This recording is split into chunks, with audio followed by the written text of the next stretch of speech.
Agama mau disingkirkan dari tatanan negara. Agama mau disingkirkan atau dipisahkan daripada politik. Agama mau disingkirkan dari kehidupan. Itu yang terjadi hari ini. Sehingga tatanan kehidupan, tata negara itu tidak dikembalikan kepada agama. Kita sedang berhadapan dengan kondisi yang memang sedang tidak baik-baik. Bapak Ibu sudah melihat kasus-kasus terbaru hari ini kan? Yang kita tidak inginkan adalah bermunculan manusia-manusia pengkhianat terhadap negara Republik Indonesia. Bapak Ibu, kita tidak usah menjadi manusia pengkhianat. Tapi kalau ada yang berkhianat terhadap khitah negara, khitah agama, ini yang kemudian harus kita telusuri Bapak Ibu. Dan kitanya yang harus mengerti terlebih dahulu. Jangan-jangan kita juga termasuk pengkhianat. Jangan-jangan kita termasuk pengkhianat. Kasus terbaru adalah hari ini Bapak Ibu boleh lihat bagaimana ketika orang sudah terlalu cinta terhadap dunia dan kekuasaan, apapun bisa mereka lakukan. Apapun akan mereka lakukan untuk mendapatkan kekuasaan dan jabatan. Apapun, termasuk harus mengotak-atik. Semua diotak-atik. Hanya karena batas umur saja itu bisa dirubah. Hanya karena batas umur Pak bisa dirubah. Itu salut kita hari ini. Makanya Bapak Ibu, kekuatan umat muslim hari ini itu cuma bisa ditangguhkan kepada satu hal. Masjid. Yang bisa menyatukan umat muslim hari ini masjid. Sasaran dan kekuatan kita cuma di situ. Sentral umat muslim hari ini untuk membangun peradaban dan kekuatan itu masjid.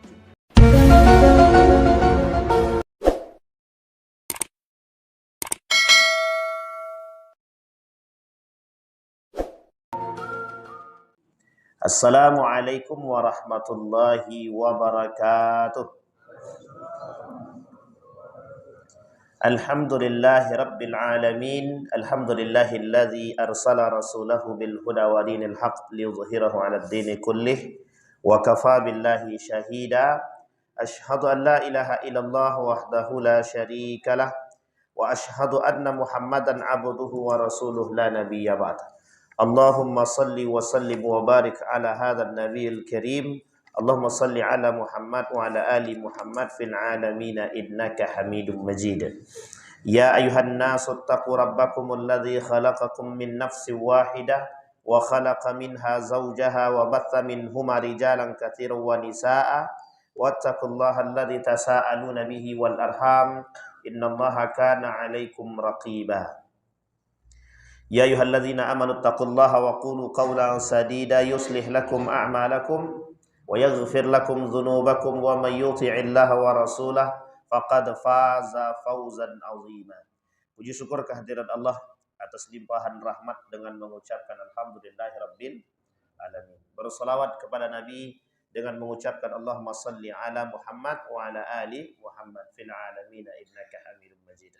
Mudah-mudahan di pagi hari ini atau di subuh ini Allah limpahkan rahmat dan karunia-Nya kepada kita. Allah berkahi kita, Allah jadikan rumah tangga yang sakinah, mawaddah warahmah. Allah anugerahkan anak-anak yang saleh dan salihah. Allah jadikan kita istiqamah dalam kebaikan. Orang tua yang telah mendahului kita, Allah terima amal ibadahnya di sisinya. Kemudian orang tua kita yang masih hidup, Allah limpahkan rezeki yang luas, keberkahan, kemudian kesehatan. Amin ya rabbal alamin. Baik Bapak Ibu sekalian yang berbahagia, bagaimana kabarnya di subuh hari ini? Sehat walafiat insyaallah. Mudah-mudahan selalu dalam keadaan sehat. Amin. Karena sekarang ini banyak yang sakit, entah karena faktor cuaca atau memang karena dompetnya tipis. Yang penyakit itu kadang itu.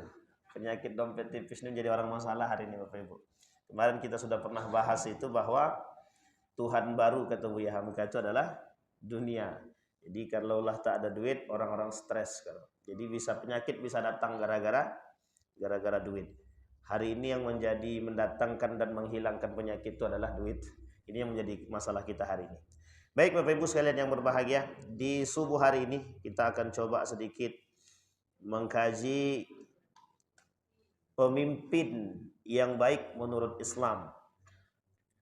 Pemimpin yang baik menurut Islam. Bapak Ibu sekalian yang berbahagia, perlu kita ketahui karakter-karakter pemimpin yang baik menurut Islam itu, karena memang di dalam Islam itu berbicara tentang kepemimpinan itu berbicara tentang masa depan. Berbicara tentang kepemimpinan itu berbicara tentang peradaban. Jadi satu pernyataan itu dari para ulama, hancurnya satu kaum itu disebabkan hancurnya umara. Hancurnya umara tadi disebabkan hancurnya ulama. Jadi ada tiga. Hancurnya satu kaum itu disebabkan oleh pemimpinnya. Hancurnya seorang pemimpin itu disebabkan oleh ulamanya. Jadi asal masalahnya apa Bapak Ibu? Cepat kali lah ulama, habislah ulama nih pokoknya. Pokoknya ulama ini masalah besar memang. Tapi memang begitu, memang begitu. Jadi kata para ulama itu hancurnya satu kaum itu memang disebabkan oleh para umaranya. Nah, hancurnya umara tadi itu disebabkan oleh ulamanya. Kullukum ra'in wa kullukum mas'ulun an ra'iyatihi. Itu tak bisa diganggu gugat. Makanya konsep dalam kitab Al-Ahkam As-Sultaniyah, konsep kepemimpinan itu dinisbatkan dengan bahasa imam. Dinisbatkan bahasanya imam. Pemimpin itu imam, bukan ra'i, bukan wali. Tapi dalam kitab tersebut diambil dari kalimat yang sederhana tapi disebut dengan imam. Makanya Bapak Ibu, ketika kita bermanut menjadi makmum, itu kita manut sama imam. Imam angkat tangan, kita angkat tangan. Imam takbir, kita takbir. Imam rukuk, kita rukuk. Kalau ada imam rukuk, kita sujud, berarti itu pengkhianat dalam salat itu. Oh iya, betul memang begitu. Karena yang keluar dari barisan itu adalah orang-orang yang pengkhianat. Arti pengkhianat di situ pemberontak. Dalam arti lain begitu bahasanya. Artinya ketika dalam satu barisan yang sudah rapi, begitu rapi, tapi kemudian ada yang satu sujud, atau yang satunya lagi ruku, berarti kan tak sejalan. Tapi kan dia masbuk, Ustaz, itu lain cerita. Artinya apa? Dalam satu barisan tadi, itu dikomandoi oleh satu komando. Satu pemimpin. Yang satu pemimpin itulah kemudian yang menjadi pertanggungjawaban. Bapak Ibu sekalian yang berbahagia, saya kutip satu hadis dalam hadisnya baginda Nabi Muhammad SAW. Awalu thalathatin yadkhulun nar. Ada tiga perkara yang tiga golongan yang pertama kali masuk neraka. Yang nomor satu di antara tiga golongan tadi, yang pertama kali masuk neraka tersebut amirun musallat. Nah, ini yang beratnya Bapak Ibu di sini, amir musallat. Amirun musallatun artinya adalah pemimpin zalim. Pemimpin yang rusak. Pemimpin yang curang. Pemimpin yang diktator. Kalau saya tak salah sudah saya sampaikan di masjid ini. Dulu kata Nabi, al-khilafatu min ba'di 30 sanah. Setelah kepemimpinanku, kata Nabi, akan muncul 30 tahun setelah itu kepemimpinan khilafah. Al-khilafatu min ba'di 30 sanah. 30 tahun setelahku, kata Nabi. Setelah wa ba'da dzalika akan datang kepada mereka mulkun adud. Mulkun adud. 30 tahun itu Abu Bakr Siddiq. Setelah Abu Bakar Siddiq, Umar bin Al-Khattab, Uthman bin Al-Affan. Kemudian Ali bin Abi Talib. Dan yang terakhir Al-Hasan. Kita urut Bapak Ibu. Abu Bakar. Berapa tahun Bapak Ibu? Yang paling sedikit. Abu Bakr Siddiq. Berapa Bapak Ibu?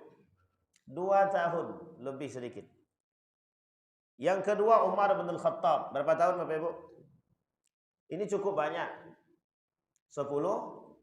Yang paling banyak lagi siapa? Utsman bin Affan. 12 tahun. Kemudian Ali bin Abi Talib. Ali bin Abi Talib siapa Bapak Ibu? Menantunya baginda Nabi Muhammad SAW. Sepupunya baginda Nabi Muhammad SAW. Anak angkatnya baginda Nabi Muhammad SAW. Adiknya baginda Nabi Muhammad SAW. Itu Ali bin Abi Talib. Punya anak namanya Al-Hasan. Diangkat, dibaiat secara resmi oleh para sahabat setelah wafatnya Ali bin Abi Talib. Setelah wafatnya Ali bin Abi Talib, diangkatlah anaknya oleh para sahabat. Naiklah Al-Hasan sampai 7 bulan.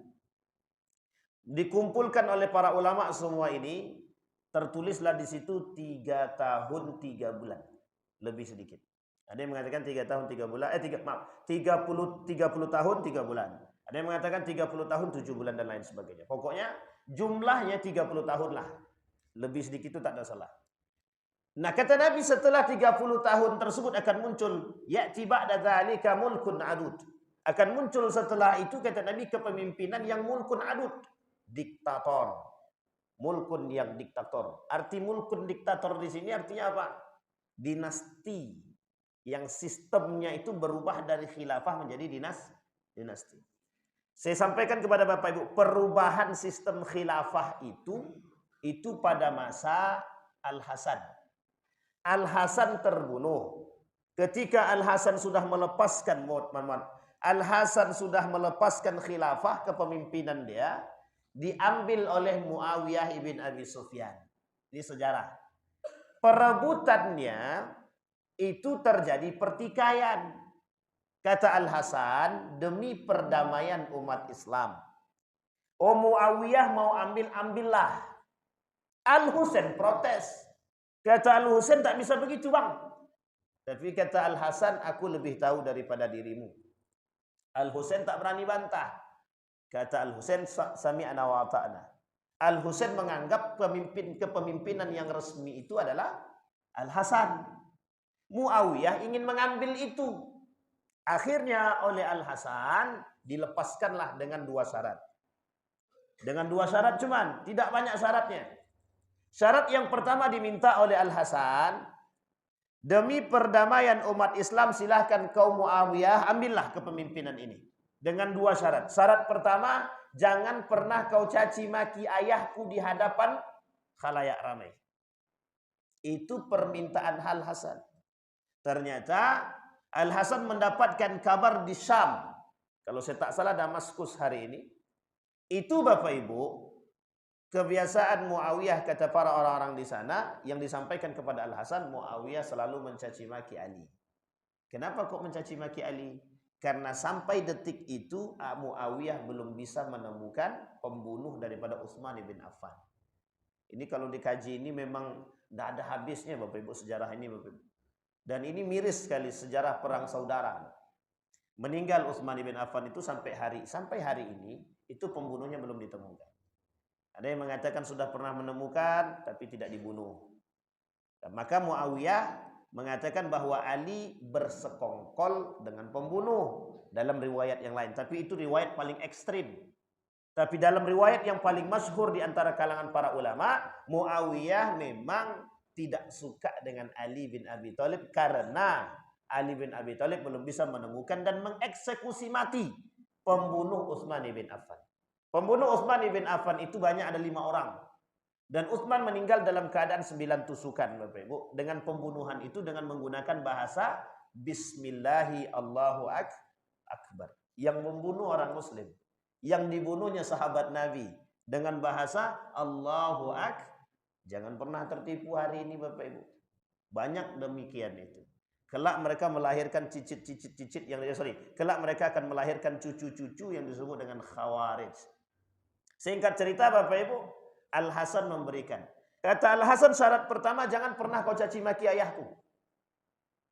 Jangan pernah caci maki di hadapan masyarakat. Apa jawaban Muawiyah? Tidak bisa. Ditolak oleh Muawiyah. Ketika ditolak oleh Muawiyah, Al-Husain yang mendengarkan demikian tidak terima. Tapi kemudian Al-Hasan masih bersabar. Al-Hasan ini orang yang paling baik. Yang baik saja matinya diracun. Apalagi yang tak baik. Yang baik saja matinya diracun. Apalagi yang tak baik. Singkat cerita Bapak Ibu, syarat yang pertama ditolak. Kata Al-Hasan, oke, kalau begitu. Jangan kau caci maki ayahku di hadapan Ahlul Bait. Artinya di depan keluarga dia. Anak-anaknya, cucu-cucunya. Diterima oleh Muawiyah. Diterima oleh Muawiyah. Syarat yang pertama tadi yang dirubah dari masyarakat ke Ahlul Bait. Kalau di hadapan masyarakat dia masih tetap mencaci maki, tapi di hadapan Ahlul Bait jangan pernah dicaci maki. Artinya keluarga Nabi dan keluarga Ali bin Abi Thalib. Syarat yang kedua kata Al-Hasan, ambillah kepemimpinan ini kata Al-Hasan, tapi ada syarat yang kedua. Ketika aku masih hidup dan kepemimpinanmu wahai Muawiyah selesai, maka akulah yang berhak menjadi penggantimu menggantikan dirimu setelah masa kepemimpinanmu selesai.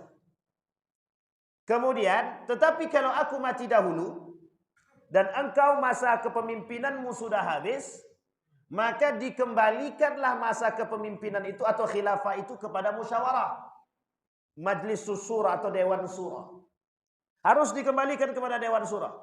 Kalau tidak dikembalikan kepada dewan syura, maka hal tersebut tidak layak untuk dilakukan pemilihan.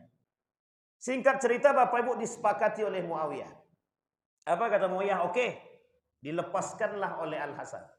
Di antara sekian banyak para sahabat yang hadir ketika itu bersama Al-Hasan wal Husain, dalam pelepasan khilafah tersebut, satu di antara mereka yang tidak sepakat. Maaf, ada 3 di antara mereka tak sepakat. Satu di antaranya yang tidak sepakat itu adalah adik daripada Al-Hasan, Al-Husain. Imam Al-Husain yang tak sepakat. Apa kata Al-Husain? Sampai kapanpun aku tidak mengakui kepemimpinan Muawiyah. Tidak mengakui kepemimpinan Muawiyah. Khalifah Muawiyah tidak diakui. Yang kedua Abdullah bin Umar.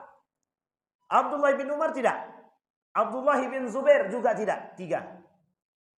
Maka kelak Bapak Ibu, 3 orang ini menjadi incaran oleh Muawiyah. Ketika nanti Muawiyah menyerahkan khilafahnya kepada anaknya. Kata dia, perhatikan 3 orang ini. Kalau macam-macam bunuh. Itu perintah Bapak Ibu. Dan ini sahabat Nabi ketiga-tiganya. Dan kelak 2 orang di antara mereka dibunuh, termasuk yang terakhir, Al-Husain. Coba bayangkan Bapak. Demi kekuasaan, nanti itu mereka rela membunuh sahabat Nabi. Termasuk Muawiyah. Muawiyah itu nanti membunuh sahabat Nabi yang pernah berbaiat kepada Nabi, yang Allah ridho terhadap mereka. Ridwanullahu alaihim. Nah, diserahkanlah oleh Al-Hasan kepada Muawiyah. Karena syarat tadi berlanjut. Itu masih dalam masa kepemimpinan khilafah. Ketika Muawiyah sudah mau selesai masa jabatan dia serahkan jabatan itu seutuhnya kepada Yazid bin Muawiyah, anaknya. Al-Husain meninggal diracun. Al-Husain meninggalnya diracun. Sama seperti siapa Bapak Ibu? Sama seperti baginda Nabi Muhammad SAW. Baginda Nabi itu sebelum wafatnya diracun. Ini masyhur cerita ini Bapak Ibu dalam sekian banyak buku. Itu Nabi sebelum dia wafat diracun. Sehingga Nabi tahu yang meracun itu siapa. Dan kelak akhirnya yang meracun itu masuk Islam. Disitulah Nabi kemudian mulai sakit-sakitan. Nah dengan itulah kemudian Nabi sakit-sakitan maka sampai akhir hayatnya. Nah Al-Hasan diketahui oleh kelompok-kelompok tertentu bahwa Al-Hasan ini bakal menjadi pemimpin setelahnya. Setelah Muawiyah, maka dicari caralah bagaimana untuk membunuh Al-Hasan. Maka diracunlah Al-Hasan. Ini masih debatable Bapak Ibu siapa pembunuhnya. Kalau tidak, dia ini ada 2. Satu dari golongan mereka sendiri, yang ketika itu adalah kaum munafik yang masuk dalam golongan Al-Hasan. Yang kedua oleh para sejarawan mengatakan bahwa yang kedua itu dari golongan Muawiyah. Orang-orang yang munafik dari golongan Muawiyah yang tidak suka dengan Al-Hasan. Dari cerita ini bisa dipahami ya Bapak Ibu ya. Nanti kita konversi dalam keadaan. Akhir cerita Bapak Ibu, Al-Hasan terbunuh. Meninggal Al-Hasan. Tak lama setelah dia melepaskan khilafahnya itu, Al-Hasan meninggal. Diracun. Tersisalah kemudian pada akhirnya Muawiyah habis masa jabatannya. Apa kata Muawiyah? Tidak diserahkan oleh Muawiyah kepada Dewan Syura. Sahabat Nabi yang hidup masih banyak. Ada Abdullah bin Umar. Ada Abdullah bin Zubair. Ada Zubair bin Awam. Masih banyak Bapak Ibu. Ada Sa'ad bin Abi Waqqas. Ada Musa al-Ash'ari. Masih banyak sahabat Nabi yang masih hidup, yang masih baik. Dan bagus-bagus Bapak Ibu. Ini kelak menjadi timbulnya kelompok yang disebut dengan Murji'ah tadi dari situ juga. Muncul Bapak Ibu. Dan para sahabat masih hidup. Tapi kemudian apa kata Muawiyah?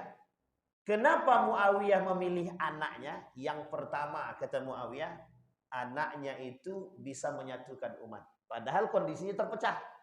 Tapi kata dia bisa menyatukan. Yang kedua kata Muawiyah, kenapa aku pilih anakku? Yaitu karena anakku. Bapak Ibu paham maksud saya karena anakku? Nah ini jangan dikaitkan kemana-mana. Tapi begitu keadaan iya. Itu yang menjadi sasaran. Dalam riwayat Bapak Ibu, dalam buku sejarah begitu. Dipilihnya alasan Muawiyah memilih Yazid bin Muawiyah anaknya itu adalah itu. Yang pertama dikira bisa menyatukan umat. Yang kedua dia mampu pandai berperang. Mantan panglima perang kata dia. Yang ketiga memang karena anaknya. Sehingga mohon maaf Bapak Ibu, kalau kita baca sejarah, itu pandangan ulama Syam ketika itu terhadap Yazid bin Muawiyah. Yazid bin Muawiyah itu fasik. Sepakat, ittafaqal ulama. Sepakat para ulama tentang kefasikan daripada Yazid bin Muawiyah, anak daripada Muawiyah. Muawiyah bin Abi Sufyan, orang sepakat orang baik, Pak.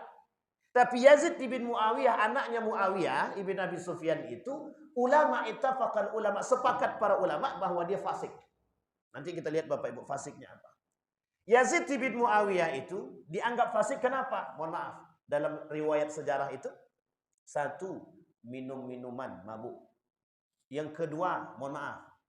Yang kedua itu ngapain? Berzina. Atau bahasa lainnya main perempuan lah. Yang ketiga, diktator. Ini yang paling masyhur Bapak Ibu. Tiga ini. Oleh para ulama Syam tahu. Disampaikan. Sehingga mohon maaf. Al-Husain ketika itu yang masih hidup. Menolak sangat untuk berbaiat kepada Yazid bin Muawiyah. Apa kata Muawiyah kepada anaknya?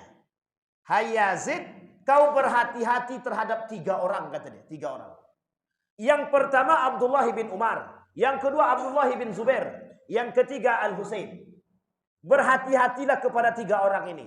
Karena semasa aku menjadi seorang pemimpin, mereka tidak mau berbaiat kepadaku, apalagi pada masamu. Itu sudah ditelusuri Pak. Dan sudah diturunin. Apa yang diturunkan? Provokator Pak. Dan itu wasiat Pak. Wasiat yang disampaikan oleh Muawiyah kepada anaknya. Betul Bapak Ibu. Apa yang dilakukan oleh Yazid bin Muawiyah. Kelak yang terjadi perang Karbala Bapak Ibu. Campur tangan Yazid dalam perang Karbala itu ada. Meskipun bukan dia yang membunuh. Artinya Bapak Ibu, apa yang disampaikan oleh Nabi tadi tentang mulkun adud itu Bapak Ibu. Saya tak berani mengatakan pondasi awal nepotisme, bukan. Saya tak mengatakan, tetapi mulai nampak nepotisme itu pada masa dinasti Umayyah.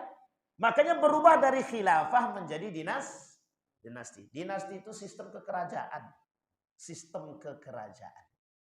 Jadi siapa anaknya? Nanti anaknya turun ke anaknya. Anaknya turun ke anaknya lagi. Kalau dah tak punya anak perempuan, harusnya berhak dapat abangnya. Nanti dirubahnya sistem itu Pak. Dicari biar anak perempuan bisa jadi pemimpin. Hari ini Bapak Ibu tahu Yogyakarta, dia nggak punya pemimpin Sultan Jogja itu nggak punya anak laki-laki. Dia cuma punya anak perempuan. Itu yang heboh hari ini di Yogyakarta Bapak Ibu. Heboh. Kenapa? Karena anaknya tidak laki-laki, perempuan anaknya. Sehingga bingung itu karena sistemnya kerajaan. Karena dalam aturan yang berhak menggantikan dia anaknya kalau laki-laki. Kalau anaknya tidak laki-laki itu diserahkan kepada saudaranya. Nah, ini yang nanti terjadi perebutan kekuasaan itu begitu. Sehingga mohon maaf Bapak Ibu, salah satu rusaknya daripada sistem kekerajaan itu begitu. Nanti akan muncul orang-orang yang saling merenggut kekuasaan antara satu dengan yang lain. Sampailah pada masa sampai pada masa kerajaan Turki Utsmani, itu Bapak Ibu, kerusakan dan keruntuhan Turki Utsmani itu juga disebabkan karena perebutan kekuasaan. Itu berebut kekuasaan, sudah nampak. Kenapa? Karena nanti digerogoti oleh orang-orang tertentu Bapak Ibu. Kembali kepada masalah tadi Bapak Ibu. Sampai di sini paham ya Bapak Ibu? Sistem nepotisme itu terbangun pada masa nampak ketika muncul dinasti Umayyah, ketika Muawiyah menurunkan kepemimpinannya kepada anaknya Yazid bin Muawiyah. Nah, kembali kepada hadis Nabi tadi Bapak Ibu. Kata Nabi, 3 golongan yang pertama kali masuk neraka itu Amirun Musallat. Amirun Musallat itu artinya Bapak Ibu, yang pertama Amirun Musallatun artinya adalah pemimpin yang zalim. Pemimpin yang zalim ini Bapak Ibu, itu dalam kriterianya apa? Yang menjadi masalah kita hari ini kriteria kepemimpinan orang zalim atau pemimpin orang zalim. Dalam satu riwayat dalam kitab Al-Wala wal Bara itu Bapak Ibu, ahlun nifaq namanya. Pemimpin yang zalim itu disebut dengan ahlun nifaq. Kalau bahasa awaknya munafik. Nah, sampai ini paham Bapak Ibu ya? Jadi Bapak Ibu, dalam kriteria kepemimpinan atau memilih pemimpin, Itu kata Umar bin Khattab begini, laisal akil man ya'riful khaira bainas syarrain. La, laisal akil man ya'riful khaira bainas syarr. Walakinnal akil man ya'riful khaira bainas syarraini.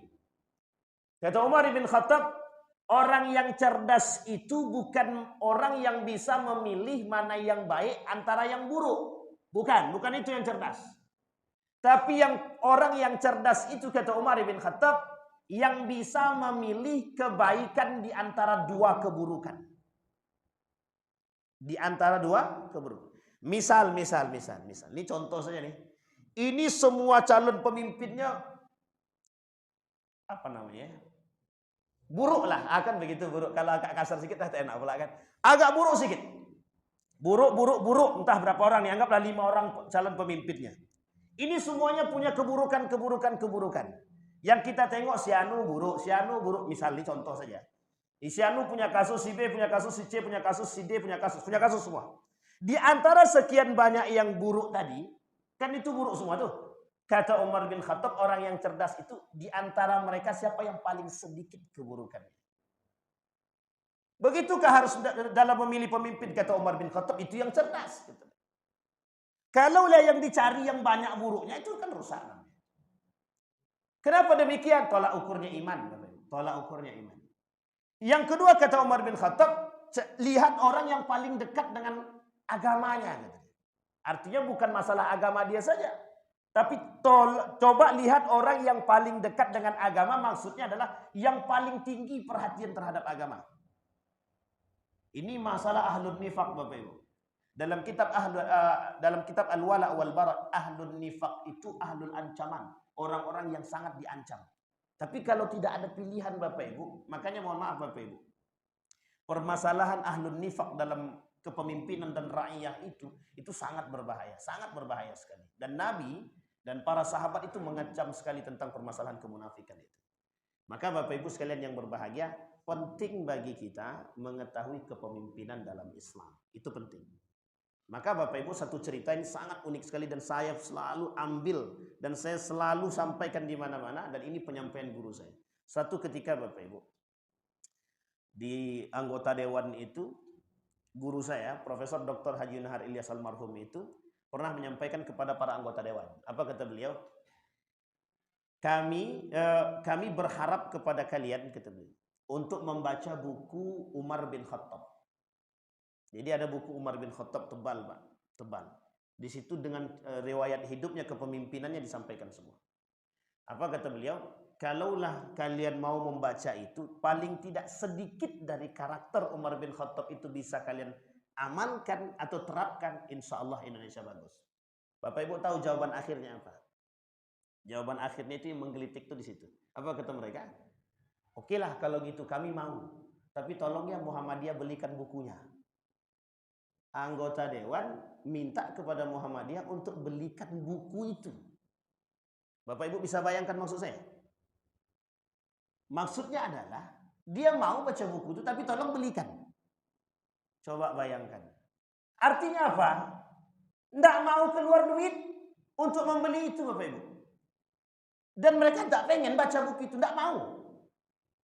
Itu yang mengajukan Bapak Ibu Majelis Ulama Indonesia. Beliau kebetulan Wakil Ketua Umum Majelis Ulama Indonesia yang mengajukan karena beliau tahu keadaan ketika itu. Bacalah buku Umar bin Khattab ini. Biar kita kembali kepada konteksnya. Biar kita tahu bagaimana cara Umar bin Khattab itu membangun satu peradaban. Tidak mau Bapak Ibu. Tidak mau. Jawabannya apa? Ya kalau Muhammadiyah mau belikan tidak apa-apa. Biarlah kami baca. Nah, coba deh. Disuruhlah orang lain. Padahal itu mereka punya anggaran. Punya duit, mereka tukang teken Pak. Nggak mau keluar uang untuk itu. Itu untuk agama, untuk negara, untuk bangsa. Yang memang kalau kita membaca sistem kepemimpinan Umar bin Khattab itu, saya kira kalau sempat diterapkan, orang pasti takut Pak. Kenapa? Umar bin Khattab itu manusia paling tegas Bapak Ibu. Apa kata Umar bin Khattab? Kalaulah ada hakim yang tidak jujur, kata Umar bin Khattab, ambil hakim tersebut, suruh mengganti kerusakan yang dia lakukan. Bahasa lainnya, kalau hakim tersebut melakukan kecurangan, panggil hakim tadi, apa dampak kecurangan dia, Misal ada 10 orang yang dampak daripada kecurangan dia, suruh semua harta dia berikan kepada orang yang berdampak tadi. Nah, coba bayangkan Pak. Putusan berbahaya. Makanya keluar hadis Nabi, al-qudatu salasa. Hakim itu 3. Qadiyani fil nar wa qadin fil jannah. Kata Nabi, hakim itu 3. 2-nya di neraka, 1-nya di surga. Kalaulah hakim itu 3, 2-nya di neraka, 1-nya di surga, kira-kira kecil atau besar Bapak Ibu? Jumlahnya. Jumlah yang benarnya kecil atau besar? Qadiyani fil nar wa qadin fil jannah. 2 di neraka, 1 di surga. Coba bayangkan. Yang 2 di neraka ini bagaimana? Yang pertama dulu. Yang pertama kata Nabi, hakim yang tahu kebenaran dan menjalankan kebenaran tersebut. Tapi kemudian ada yang 2. Yang 2 lagi yang di dalam neraka tadi, tahu dia kebenaran tapi dia tak menjalankan kebenaran tersebut. Tak dijalankan dia. Tahu dia yang benar, tak dijalankan. Yang kedua, sudah tidak tahu kebenaran tapi dia jalankan. Dia tahu kebenaran tapi tak dijalankan. Yang kedua sudah tahu itu, tidak tahu kebenaran, tidak mencari tahu kebenaran tapi kemudian dia jalankan. Artinya cuma mendengarkan bisikan. Artinya apa Bapak Ibu?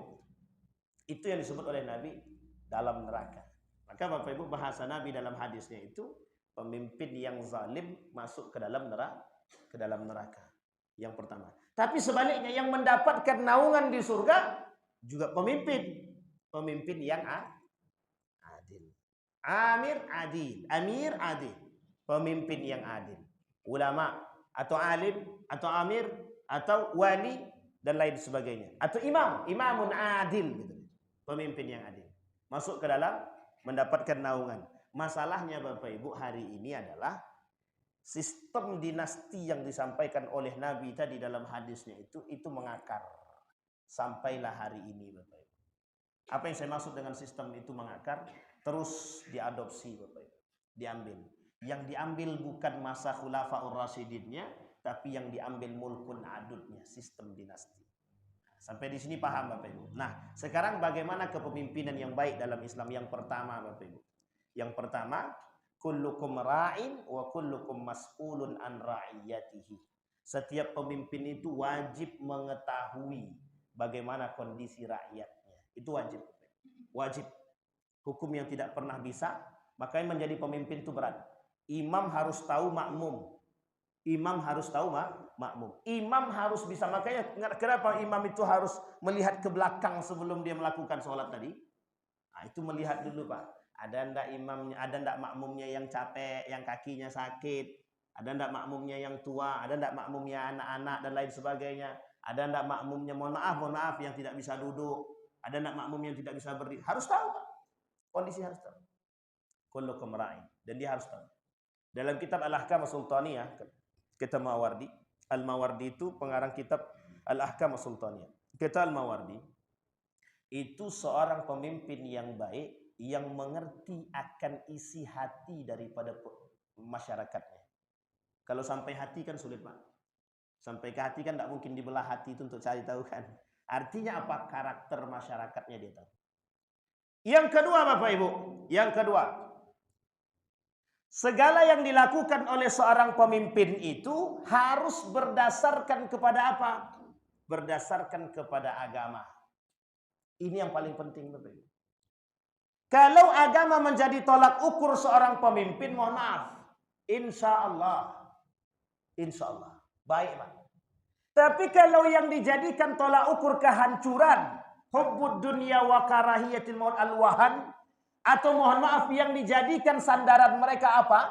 Yang dijadikan sandaran mereka dunia mereka, yang dijadikan sandaran mereka nafsu mereka, yang dijadikan sandaran mereka harta mereka, yang dijadikan sandaran mereka kekuasaan mereka atau dunia.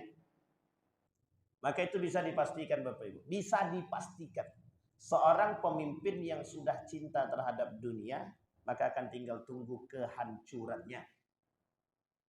Sampai sini pahami Bapak Ibu. Kita ambil contoh Bapak Ibu, Soeharto. Ini Indonesia aja kita ambil, nggak usah keluar Pak. Soeharto. Berapa lama masa kepemimpinan Soeharto Pak? Perlu Bapak Ibu ketahui, di akhir kepemimpinan Soeharto, itu di akhir kepemimpinan Soeharto sudah mulai banyak melakukan korupsi, nepotisme, melakukan kesalahan. Banyak Pak yang dilakukan, kerjasama dengan Amerika, mencurigai pesantren-pesantren, melebeli para kiai dengan teroris dan lain sebagainya. Itu pada masa kepemimpinan beliau. Yang terjadi apa Bapak Ibu? Yang terjadi apa? Kalau bahasa lainnya itu people power kata dia. Muncul orang-orang yang demo. Sama halnya Bapak Ibu ketika Turki Utsmani Kemal Atatürk. Kemal Atatürk itu pada masa Kemal Atatürk, orang sudah muak dengan tingkah lakunya Kemal Atatürk. Orang sudah tidak suka lagi melihat Kemal Atatürk. Kebencian masyarakat, kebencian Kemal Atatürk dengan para jajarannya terhadap agama sudah melampaui batas. Sehingga apa yang mereka lakukan Bapak Ibu, mohon maaf, digulingkanlah Kemal Atatürk. Uniknya adalah ketika penggulingan Kemal Atatürk itu tanpa pertumpahan darah. Tanpa pertumpahan darah. Artinya tidak perang. Turing, gulung. Itu pada masa Fethullah Gulen kerjasama dengan Erdogan. Yang kemudian setelah itu Erdogan kemudian tidak akur lagi dengan Fethullah Gulen, naiklah Erdogan. Sampai di sini paham Bapak Ibu, ini sejarah Turki. Bagaimana dengan negara kita? Sama Bapak Ibu. Sama. Nah hari ini Bapak Ibu kita melihat ada unsur-unsur kebencian terhadap agama. Ada unsur-unsur pemisahan antara agama dengan negara. Maka Bapak Ibu yang ingin kita katakan adalah kalaulah negara tersebut benci terhadap nilai-nilai agama, maka bisa dipastikan kehancuran satu negara. Kita ambil contoh negara ateis. Kita ambil contoh Amerika. Hari ini Amerika rusak, semuanya rusak. Baik rusak mentalnya dan lain sebagainya. Apa? Karena krisis moral. Kenapa mereka krisis moral? Karena kebencian mereka terhadap agama. Bermunculanlah orang-orang yang anti agama. Sehingga Bapak Ibu kalau dengan orang Eropa itu jangan tanya agamanya. Maka mereka tersindir itu. Bapak agamanya apa? Tidak mau mereka, marah mereka Pak, sensitif. Artinya apa? Artinya apa? Mereka benci terhadap agama. Mereka nggak suka terhadap agama. Ditanya agama itu mereka nggak mau. Artinya apa? Banyak orang-orang yang tidak meninggikan, tidak menegakkan nilai-nilai agama. Yang terjadi apa? Rusak moral. Kalaulah rusak moral itu tinggal tunggu kehancuran. Kapan Allah mau hancurkan bisa dihancurkan. Artinya apa? Yang menjadi basis berdirinya peradaban itu kan adab, akhlak, agama. Tapi ketiga-tiga ini tidak ada. Kalau ketiga-tiga ini tidak ada, maka fantazir sa'ah. Tinggal tunggu saja Bapak Ibu. Ini jangan dikonversi pula ke negara kita Bapak Ibu. Tapi kalau nak dikonversi, konversi aja nggak apa-apa. Artinya apa? Mungkinkah? Mungkin sangat. Kalaulah akhlak tidak diperhatikan, perzinahan mau dibebaskan, minuman khamar dibiarkan, kerusakan dibiarkan, mohon maaf bahkan melakukan kecurangan dan pengkhianatan baik terhadap agama dan negara, maka apa yang bisa kita lakukan? Apa yang bisa kita lakukan Bapak Ibu? Selain daripada berdoa kepada Allah, betul kan?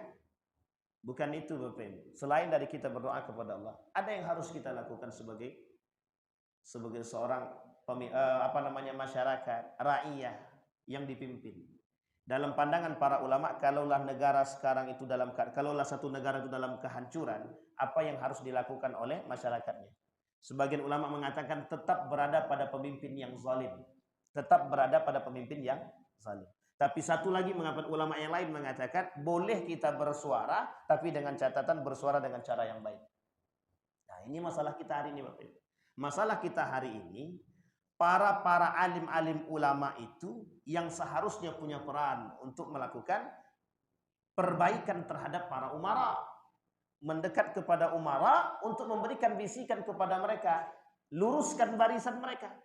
Tapi yang terjadi hari ini, yang naik malah ikut terjerumus. Nah, ini yang kita masalahkan hari ini Bapak Ibu. Yang kita masalahkan hari ini. Kalau kita tak kuat iman, maka kita hati-hati betul, kita berwanti-wanti betul. Nah, kasus hari ini kan terjadi Bapak Ibu. Bapak Ibu boleh lihat. Para agamawan itu yang dekat dengan pemimpin, maka mohon maaf Bapak Ibu. Maka bahasa dari Nabi dalam hadisnya begini. Manisdada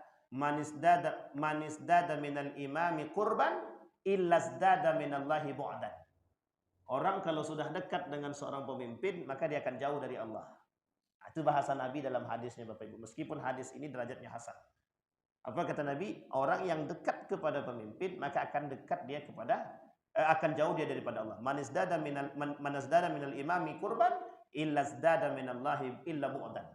Dia tidak, barang siapa yang selalu sering dekat kepada pemimpin maka akan kemungkinan dia akan jauh daripada Allah. Itu yang ditakutkan Bapak Ibu. Makanya bahasanya cuma dua. Kalau tidak masuk, ya keluar. Kalau tak kuat iman, maka dia terjerumus. Kalau kuat iman, aman. Itu masalah kita hari ini. Masalahnya ketika melihat duit 5 miliar, itu masih kuat Pak. Tapi kalau 1 T, 2 T, saya kira kita pun goyang. Na'udzubillahi min dzalik. Itu cerita nyata Bapak Ibu, cerita nyata. Sampai di sini paham ya Bapak Ibu. Baik. Yang kedua, kita butuh kepemimpinan yang selalu bersandarkan kepada agama. Yang ketiga, kepemimpinan yang baik itu bersandarkan kepada selalu didampingi oleh alim ulama. Selalu didampingi oleh ulama. Kalau ada umara kemudian tidak ada ulama, maka itu negara tidak lama itu. Tak lama umurnya. Artinya kehancuran itu akan nampak. Mesti harus ada ulama, mesti. Karena apa tujuan para ulama? Penasehat. Masih ingat cerita Nabi Yusuf alaihissalam? Nabi Yusuf itu diangkat menjadi penasehat kerajaan Fir'aun. Rajanya Fir'aun, penasehatnya Nabi Yusuf. Makanya kegembiraan Fir'aun ketika itu dua. Kedatangan 2 nabi sekaligus, Nabi Yusuf dan Nabi Yakub alaihissalam. Apa kata Nabi Fir'aun? Ini Fir'aun yang baik, bukan Fir'aun yang jahat ya. Ini Fir'aun yang baik. Fir'aun itu nama raja. Bukan Fir'aun yang dikubur itu. Fir'aun itu nama lain daripada raja. Jadi ada Raja Mesir itu nama lainnya Fir'aun. Ada yang baik, ada yang buruk. Ini yang baik pada masa Nabi Yusuf itu. 2 sekaligus. Apa kata raja tadi? Hari ini Mesir mendapatkan keberkahan yang melimpah, kata dia. Apa keberkahan yang melimpah? Kedatangan 2 nabi sekaligus. Itu sebenarnya isyarat, Bapak Ibu. Isyarat. Apa isyaratnya? Bahwa setiap pemimpin, seorang pemimpin kalau ada alim ulama di belakangnya yang selalu memberikan dan membisikkan kebaikan kepada dia, maka insya Allah yang namanya perdamaian, kesejahteraan itu selalu Allah berikan. Selalu diberikan oleh Allah. La fatahna alaihim barakat minas sama. Itu jelas Pak janjinya Allah. Yang tidak mungkin Allah ingkari. Allah tidak mungkin mengingkari. Masalahnya Bapak Ibu, hari ini agama mau disingkirkan dari tatanan negara. Agama mau disingkirkan atau dipisahkan daripada politik. Agama mau disingkirkan dari kehidupan. Itu yang terjadi hari ini. Sehingga tatanan kehidupan, tata negara itu tidak dikembalikan kepada agama. Raja Ali Haji itu ulama kita Bapak Ibu. Orang Riau, penulis kamus bahasa Melayu. Masih ingat ya? Namanya Raja Ali Haji. Pernah menuliskan tata negara dalam bahasa Melayu yang bersandarkan kepada agama. Cuman buku itu tak ada di sini, mesti saya tahu. Yang punya di Riau ini cuma 1 orang Bapak Ibu. Dan itu tinggalnya di Rumbai ini. Dan dia punya buku dan saya sudah pernah baca buku itu. Cuman tak boleh difotokopi sama dia. Itu yang saya nyesal sampai sekarang. Buku itu bagus Bapak Ibu. Dan itu beli buku peninggalan beliau. Dan buku itu ada di perpustakaan Belanda. Coba bayangkan. Di sini tak ada, tapi di perpustakaan Belanda ada. Di perpustakaan kita saya tidak tahu, saya belum pernah buka yang di Riau ini. Tapi di perpustakaan Belanda kita sudah cek itu ada. Kebetulan saya punya guru saya itu bisa buka perpustakaan Belanda itu dengan passwordnya beliau karena beliau alumni situ dan kita bisa lihat. Banyak sekali buku-buku orang ulama-ulama kita itu di sana dan itu dimuseumkan, dimasukkan dalam perpustakaan dan dibaca. Sampai di sini Bapak Ibu dibakar. Ini buku-buku jadul gitu. Sampai sini paham Bapak Ibu? Baik. Yang ketiga tadi poinnya adalah selalu ada para ulama di belakangnya. Kalau ulama tidak ada, itu yang sulit. Kerjasama ulama dengan umara ini penting. Maka kehancuran satu kaum tergantung pada umara, kehancuran umara tergantung kepada ulama. Bapak Ibu, bagaimana kemudian kalau kita sudah mendapatkan kondisi yang begitu kacau, maka memang yang harus kita lakukan hari ini kembali kepada ulama. Kita minta kepada ulama untuk bisa menyampaikan aspirasi kita kepada pemimpin. Tapi kalau kezaliman sudah merajalela bagaimana Pak Ustaz? Yusuf Al-Qaradawi mengatakan tetap pada posisi yang aman. Nabi mengatakan, kalaulah kelak di akhir zaman kaum Khawarij itu isinya semua artinya manusia munafik semua isinya, maka tetap berada pada posisi itu, atau kalau kamu tidak kuat beri'tizallah. Atau i'tizal itu bahasa lainnya beruzlah. Nah, kita kan tak mungkin uzlah, mau kemana uzlah kita? Mau tinggal ke negara Malaysia. Makanya Bapak Ibu sebagian orang ada berpandangan aku pindah sajalah ke Malaysia gitu. Sampai sini paham Bapak Ibu? Aku pindahlah ke Malaysia, aku pindahlah ke Australia, aku pindahlah ke sana. Dan ini sebagian orang yang berpandangan bahwa ada orang yang ingin tinggal di Madinah, di Mekah dan lain sebagainya. Indonesia ini sudah hancur, aku pindah saja ke Mekah gitu. Dikirain semudah itu pindahnya. Sampai di sini paham Bapak Ibu? Artinya apa Bapak Ibu? Artinya hari ini Bapak Ibu kita sedang berhadapan dengan kondisi yang memang sedang tidak baik-baiknya. Bapak Ibu sudah melihat kasus-kasus terbaru hari ini kan? Yang kita tidak inginkan adalah bermunculan manusia-manusia pengkhianat terhadap negara Republik Indonesia. Bapak Ibu, kita tidak usah menjadi manusia pengkhianat. Tapi kalau ada yang berkhianat terhadap khitah negara, khitah agama, ini yang kemudian harus kita telusuri Bapak Ibu. Dan kitanya yang harus mengerti terlebih dahulu. Jangan-jangan kita juga termasuk pengkhianat. Jangan-jangan kita termasuk pengkhianat. Kasus terbaru adalah hari ini Bapak Ibu boleh lihat bagaimana ketika orang sudah terlalu cinta terhadap dunia dan kekuasaan, apapun bisa mereka lakukan. Saya merujuk kepada Yazid ibn Muawiyah Bapak Ibu. Apapun keinginan Yazid tadi, tetap dia lakukan sekalipun yang dia lakukan salah. Membunuh yang pada saat cucu Nabi, yang dia bunuh adalah Al-Husain, cucu Nabi. Salahkah tidak?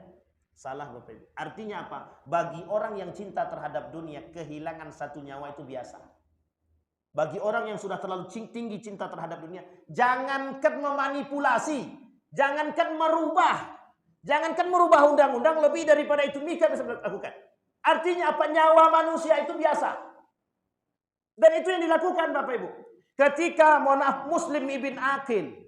Muslim ibn Aqil ini Bapak Ibu orang yang paling ditakuti. Apa kata Muawiyah kepada anaknya Yazid bin Muawiyah? Kelak kalau Madinah tidak mau, orang-orang Madinah tidak mau berbaiat kepadamu, keluarkan Muslim ibn Aqil, hancurkan itu bumi Madinah.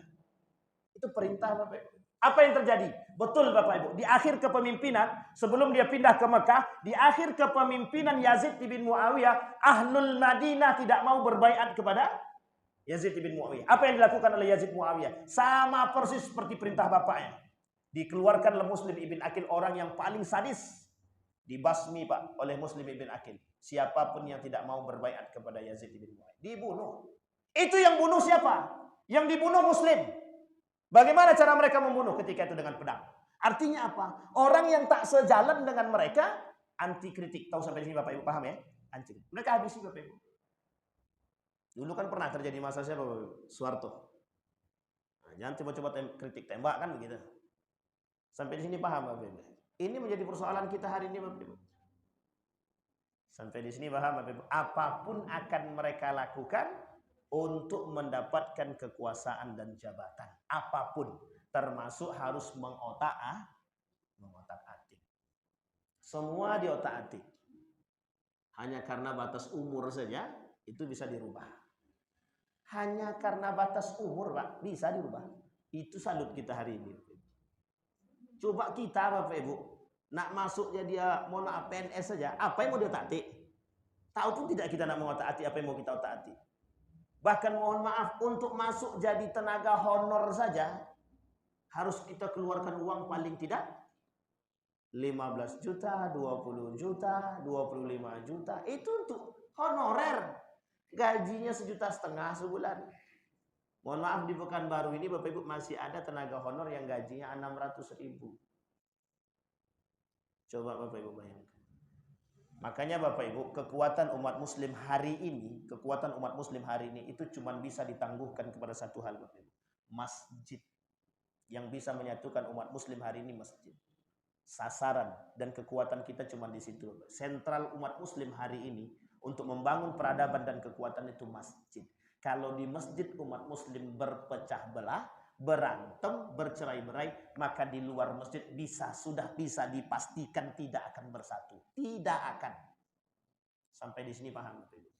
Baik. Lain waktu kita bahas dan kita terus. Ini kalau dibahas panjang sekali Bapak Ibu. Insya Allah lain waktu kita teruskan karakter-karakternya dan bagaimana kemudian kita meninggikan dan membangkitkan peradaban Islam kembali. Insya Allah kita sampaikan di pertemuan yang akan datang. Mudah-mudahan ada manfaatnya bagi kita semua Bapak Ibu. Mudah-mudahan bisa kita jadikan tolak ukur untuk bisa menciptakan perdamaian, paling tidak dengan apa yang kita sampaikan hari ini bisa kita jadikan tolak ukur dalam, mohon maaf, bentar lagi mau pilkada. Kita bisa memilih mana yang terbaik di antara sekian banyak yang tidak baik. Kalau tak baik. Tapi kalau baik, alhamdulillah. Tapi Bapak Ibu pandai menilailah dan lebih tahu karena orang paling lama di Pekanbaru ini. Saya baru 4 tahun. Jadi belum terlalu paham. Tapi Bapak Ibu insya Allah dengan calon-calon yang sudah nampak ini kan sudah kelihatan. Kita pilih yang memang dekat dengan Allah Bapak Ibu. Yang betul-betul memperhatikan hatinya, nurani kita masyarakat. A'udzubillahi minasyaitonir rajim. Bismillahirrahmanirrahim. Alhamdulillahirabbil alamin. Hamdasy syakirin, hamdan naimin, hamdan yuwafi ni'amahu wa yukafi'u mazidah. Ya Rabbana lakal hamdu kama yanbaghi li jalali wajhikal karim wa 'azimi sultanik. Allahumma shalli ala Muhammad wa ala ali Muhammad fil alamin innaka Hamidum Majid. Ya Hayyun ya Qayyum, ya Fattah, ya Alim, ya Aziz, ya Ghaffar, ya Rabbal alamin. Allahumma faqihna fid din wa 'allimna at-ta'wil. Allahumma ansur man nasara ad-din wa khzul man khadhala al-muslimin. Allahumma ansur ikhwanana al-mujahidin fi Palestin wa fi Gaza wa fi kulli makan. Allahumma dammir al-yahud. Allahumma ahlikil kafarata wal mubtadi'ata wal musyrikin wal munafiqin a'da'aka a'da'ad-din ya rabbal alamin. Allahumma dammir al-yahud. Allahumma dammir al-musyrikin. Allahumma dammir al-munafiqin ya Allah ya dzal jalali wal ikram. Allahumma ij'al tajammu'ana tajammu'an marhuma waj'al tafarruqana min ba'dihi tafarruqan ma'suma. Allahumma ij'alna minal mu'tasimin bika ya rabbal alamin. Rabbana atina fid dunya hasanah wa fil akhirati hasanah wa qina azabannar. Walhamdulillahirabbil alamin. Assalamualaikum warahmatullahi wabarakatuh.